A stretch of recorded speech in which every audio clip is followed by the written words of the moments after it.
Ser Podcast.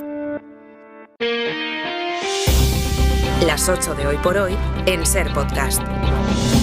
Hola, muy buenos días. Ayer a esta misma hora advertía del peligro de la inmunización de la sociedad ante las imágenes de Gaza. Es verdad que a veces tanto terror junto consigue el efecto contrario porque ya no somos capaces de asumir tanto dolor. Perdemos la perspectiva y no somos capaces de entender que detrás de cada una de esas imágenes hay una historia de dolor. La historia de un padre que mientras trabajaba ha perdido a su mujer y a sus 2 hijos. La historia de una niña desesperada porque dice que la cabellera que sobresale bajo una sábana es la de su madre, la de un niño temblando que ya no reconoce a ningún adulto de los que hay a su alrededor. Son personas como ustedes y como yo. Pensaba en esto mirando también estos días las imágenes de los cayucos llegando a las costas de Canarias.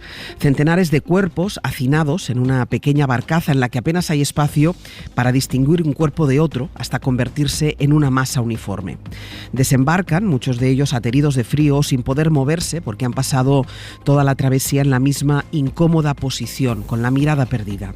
Nunca pensamos de dónde vienen, quiénes son, a quién han dejado atrás, qué madre, qué esposa, qué hermano se quedó angustiado a la espera de noticias que muchas veces no llegan, porque son personas como ustedes o como yo. Y cuando nada de esto nos conmueve o nos afecta, cuando pensamos que nada de esto merece un segundo de nuestro compromiso, de nuestra dedicación, es porque ya nos hemos acostumbrado a deshumanizar a las víctimas. No vemos en ellas ni un rostro, ni un nombre concreto, ni una tragedia particular. Pero lo más terrible es cuando quien debería estar al frente de este compromiso contribuye a la deshumanización.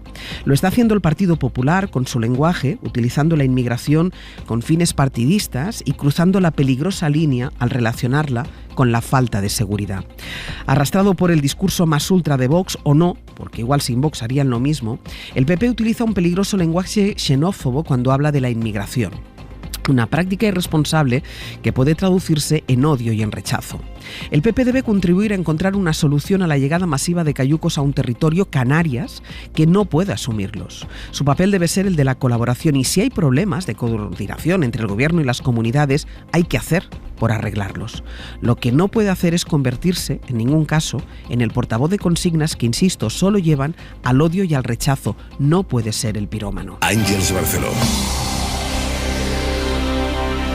Ahora situamos las últimas declaraciones sobre la inmigración, pero esta mañana vamos a empezar con lo más reciente porque llevamos una semana conociendo los beneficios históricos de la banca y como les contábamos a las 7:30 se acaban de publicar los de CaixaBank. Sastre, buenos días. Buenos días, Barceló. Ganó en los primeros 9 meses del año 3.650 millones este banco, lo que supone un 48% más que el año pasado.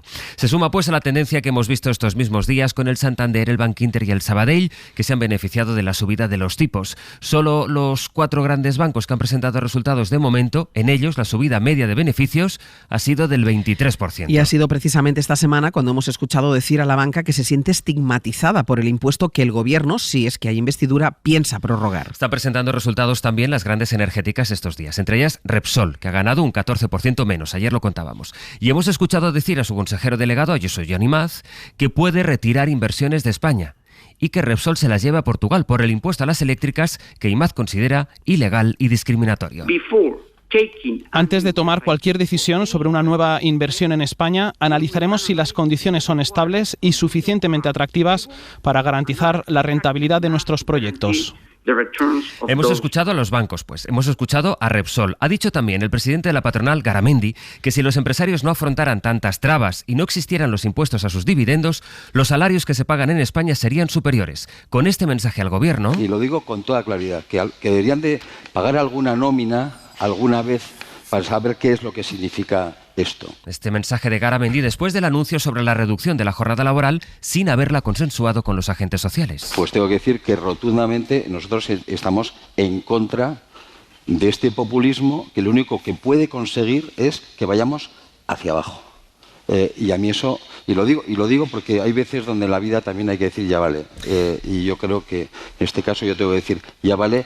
Pues hablando de empresarios, es relevante la posición pública que ha fijado una de las entidades empresariales y económicas más influyentes de Cataluña, el Cercle d'Economia, que ha defendido la amnistía para los implicados en el procés, a cambio del que los independentistas renuncien a la vía unilateral y de que sea acordada con el Partido Popular. Fue en la noche de la empresa que se celebró anoche en Barcelona, donde el ministro Félix Bolaños, que venía de reunirse precisamente con Esquerra, dejó este mensaje, quiso que fuera en público y en ese acto en el que estaba Pere Aragonés. Hará falta valentía.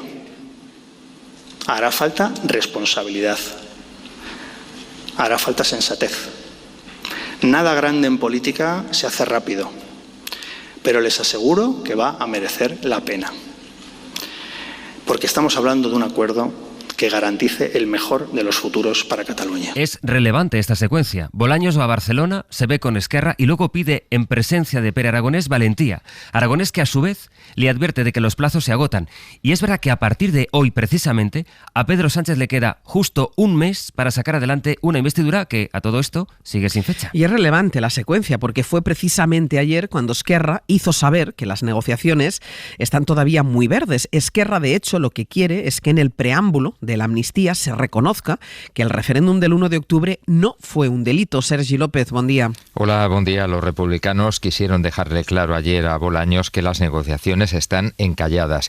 Y es este punto sobre el 1 de octubre el que se suma a otros problemas que están encontrando en las conversaciones con el PSOE. Según fuentes de Esquerra, es inaceptable el planteamiento de los socialistas de que en el preámbulo de la ley de amnistía se explicite que el 1 de octubre fue un delito y que la medida de gracia es para favorecer la convivencia. La propuesta de los republicanos va en sentido totalmente contrario. Y además de este asunto, los independentistas recuerdan que siguen sin acercarse posiciones en otros aspectos económicos básicos. Se lo decía Aragonés a Bolaños. Un compromiso de eliminación del déficit fiscal que sufre Cataluña y un compromiso del traspaso integral del servicio de Rodalies. Mañana el PSOE celebra comité federal con el que Sánchez espera mostrar el apoyo de su partido a la negociación para la investidura. De momento, el más crítico es Paje. Eso en el PSOE. En el PP las críticas son del líder del PP catalán, a Feijóo, por haber dicho que respeta y que a Puigdemont, porque Puigdemont no miente. Ayer Feijóo volvió a decir que Puigdemont es más sincero que Sánchez. Aunque la declaración realmente llamativa de Feijóo tiene que ver con la guerra en Israel, en Bruselas, Feijóo pide perdón a los dirigentes del Partido Popular Europeo, dice, por las posiciones que han defendido algunos ministros españoles, se refiere a los miembros de Podemos, y dice que pide esas disculpas en nombre de toda España. Nuestro gobierno ha vuelto a avergonzarnos. A lo largo de esta semana, como ustedes saben, algún miembro del Ejecutivo español en funciones ha dicho cosas como que en Israel está produciendo un genocidio o que el señor Netanyahu tiene que comparecer ante la Corte Internacional Penal. He de decirles que yo he pedido disculpas a mis colegas europeos en nombre de los españoles. Eso mientras allí mismo en Europa Sánchez proponía ante los líderes europeos una cumbre por la paz. Ahora hablaremos de los resultados de esa cumbre, pero por cerrar el capítulo político. Pues está ese traslado con el que empezabas a las 8, el traslado que ha organizado el gobierno de las personas migrantes que han llegado por cientos a las Islas Canarias en las últimas semanas.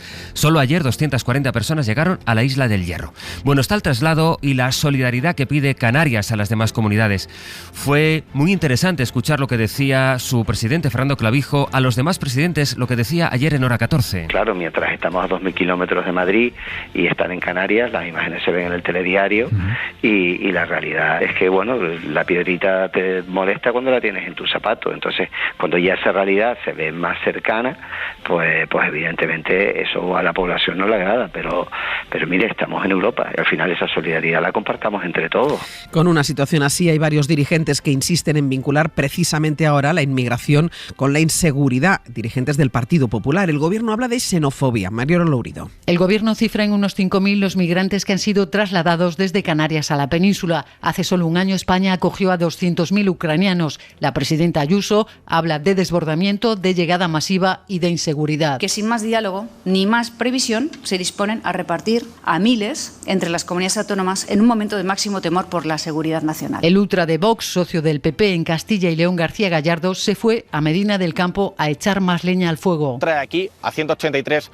jóvenes varones en edad militar y que generan tanta sensación de inseguridad en el pueblo. Queremos denunciar a los culpables de esta invasión. El ministro de Migraciones, Escrivá, cree que Vox y Ayuso arrastran al PP a la xenofobia. Se está intentando hacer una utilización xenófoba y política oportunista de este asunto. Y lo estamos viendo porque empuja a Vox en algunos sitios al Partido Popular o empuja a la señora Ayuso a sus compañeros. Y mientras las ONG lamentan la alarma infundada y piden a la sociedad que empatice con la difícil situación de los migrantes que huyen de sus países. Bueno, pues fue en una rueda de prensa conjunta de los portavoces del PP y de Vox en las Cortes de Castilla y León, donde el portavoz de Vox, Carlos Menéndez, dijo que cómo iban a llevar a los inmigrantes a un balneario de Medina del Campo. En un balneario en el que, a modo de curiosidad, estuvieron alojados los actuales monarcas de España en su día.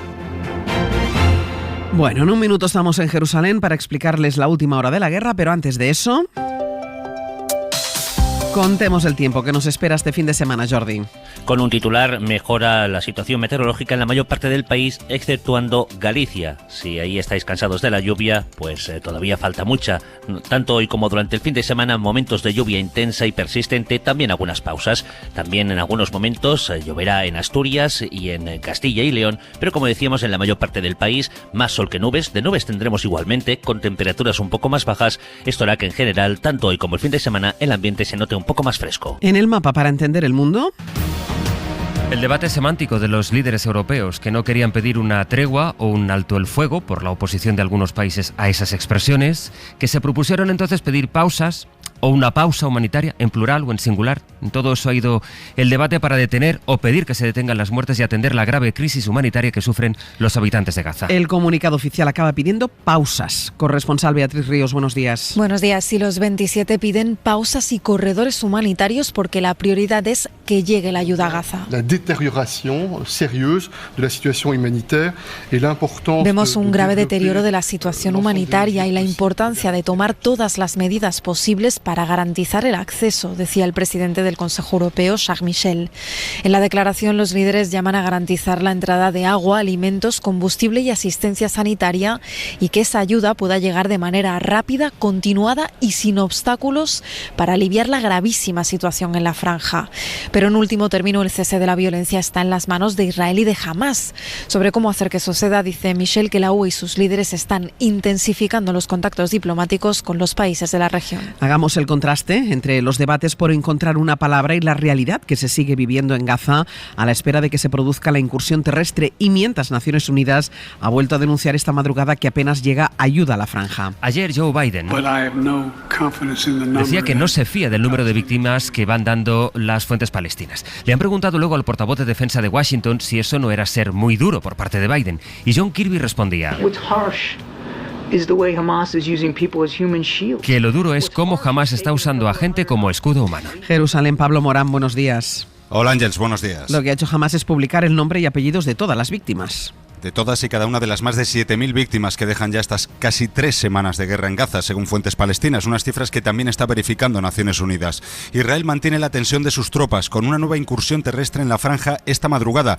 Una entrada muy limitada, no de las dimensiones de ayer, pero con el mismo objetivo, atacar intereses del grupo Hamás. También ha lanzado nuevas redadas en Cisjordania. Hay 4 muertos más en Jenin y Calandia. Muy cerca, en la ciudad de Jericó, hemos encontrado a los gazatíes que salieron de la franja por trabajo y ahora no pueden volver a Gaza para acompañar a sus familias mientras caen las bombas. Gazatíes como Basel. My son, what he do? He's write his name, his hand. ¿Queréis saber lo que ha hecho mi hijo? Se ha escrito el nombre en la mano, nos cuenta. ¿Por qué? Le pregunté. Y él me dijo que para que lo pudiera localizar si le mataban en 1 o 2 horas.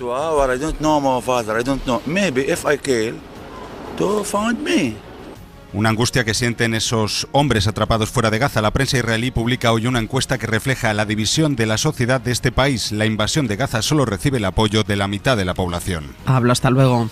Hasta luego. Va a ser una de las noticias del día. Hoy el defensor del pueblo entrega a la presidenta del Congreso el informe de la pederastia en la Iglesia, el resultado de la investigación que le encargó el Parlamento y que ha durado año y medio con el testimonio de 500 víctimas. Adela Molina. El informe del defensor del pueblo que conoceremos hoy es el primero oficial a nivel estatal que se hace en España sobre los abusos sexuales de miembros de la Iglesia Católica. El documento, según fuentes de la oficina del defensor, será sobre todo un análisis cualitativo de la respuesta de las diócesis, las órdenes y la jerarquía eclesiástica investiga estos abusos desde el año 1950. Incluirá además propuestas para la prevención de los casos y para mejorar la atención y la reparación a los afectados. En el año y medio que ha durado la investigación que le encargó el Congreso, el Defensor del Pueblo ha recogido el testimonio de 500.000 de víctimas. También creó un foro de asociaciones de afectados para que hicieran sus aportaciones y se rodeó de un comité asesor de expertos en el que no quiso participar directamente la cúpula de la Iglesia española. El documento especificará, por cierto, cómo ha sido la colaboración de la Iglesia Católica con esta investigación. Y hasta ahora, como todos los viernes, la opinión de la directora del País, la opinión de Pepa Bueno. Pepa, buenos días. Buenos días, Ángels. Buenos días a todos. La política siempre ha tenido dobles y triples lenguajes, retorcimientos de las palabras y muchas dosis de cinismo. La novedad de este tiempo es que ya no se disimula, que todo es muy descarnado. Primero, PSOE y Sumar presentan su pacto de coalición de gobierno y para evitar preguntas sobre la amnistía no permiten a los periodistas preguntar sobre el paquete social que va a determinar la vida de los españoles en los próximos años. Segundo, Feijóo. Feijóo dice con toda naturalidad que no es presidente del gobierno de España por no aceptar las condiciones de Puigdemont, pero olvida, no dice, que si hubiera pactado con el expresidente se habría quedado sin los votos de Vox y sin la Moncloa igualmente. Y tercero, y lo más grave, la llegada de migrantes a las costas de Canarias y su traslado a la península ha desatado una ola de declaraciones directamente xenófobas, como la del vicepresidente de Vox en Castilla y León, que habla de invasión migratoria. La presidenta de la Comunidad de Madrid, que vincula a esas personas con la seguridad nacional, o el concejal popular de Torrox, que sugiere marcarlos como a los animales. Deberían decir claramente qué proponen. Vox, ya lo sabemos, pero sus socios, el PP, ¿qué propone hacer con los seres humanos que llegan a nuestras costas? En 10 minutos el abierto. Hoy con Mariola Urrea, Elena Pisonero y Gonzalo Velasco. Para no perderte ningún episodio, síguenos en la aplicación o la web de la SER, Podium Podcast o tu plataforma de audio favorita.